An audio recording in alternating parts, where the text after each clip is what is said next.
Helen Yee here at the Schmozone Studios, being joined by the one and only, the legend, Mr. Chris Leben. First off, happy early birthday. Oh, thank you. Thanks. Appreciate it.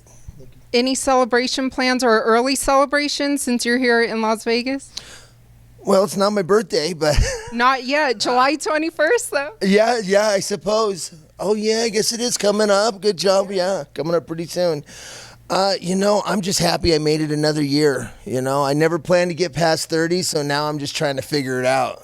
What has retirement life kind of been like for you these past couple months as well? Well, when you retire as a fighter, it's fucking busy. That's what it is. Lots of work. I'm training guys. I'm working on opening my own gym. I'm refereeing. So the next 6 weeks, I'm in a different state every weekend, refereeing fights. And I got a 3.5-year-old, and an old lady. So between all that, man, not a lot of sleep.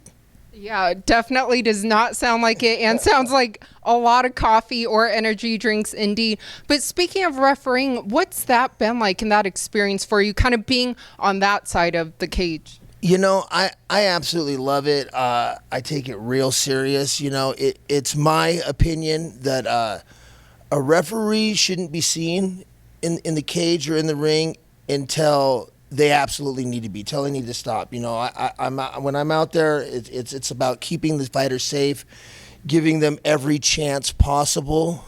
Some people might say I give them too many chances, but that's just my personality. And being able to give back to the sport. I think that as a fighter, as somebody that's competed, a decent amount. You have to be a little bit intuitive as a ref. You have to know when a guy is done, when he's not done, when he wants out, when he's taken too much damage, or if he can stand to fight a little longer, And those are things that come from being embedded in this sport. It's not something that you can just take a class and then go and do. So that's why I really value and am honored to do the job. Yeah, definitely. And I'm sure all the fighters value you as well being in there.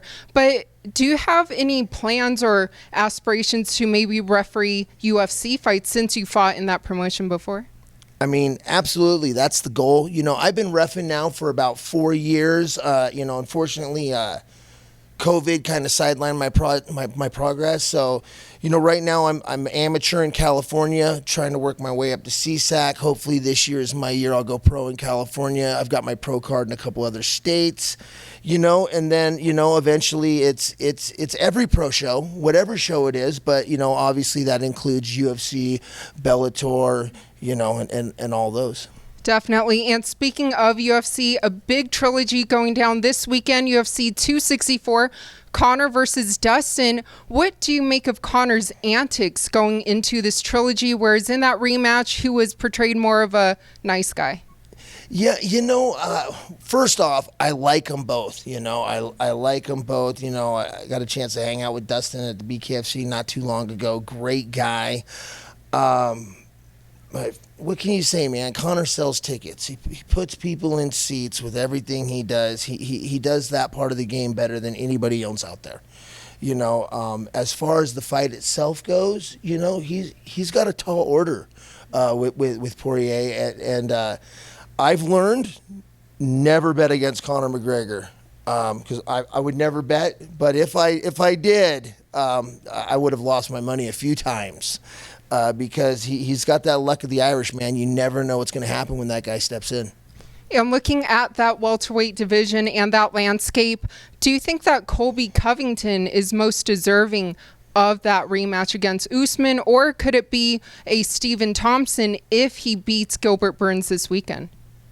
Well, I think it depends how Stephen Thompson wins this weekend. If he goes out there and he just crushes it in decisive fashion, that might put him up.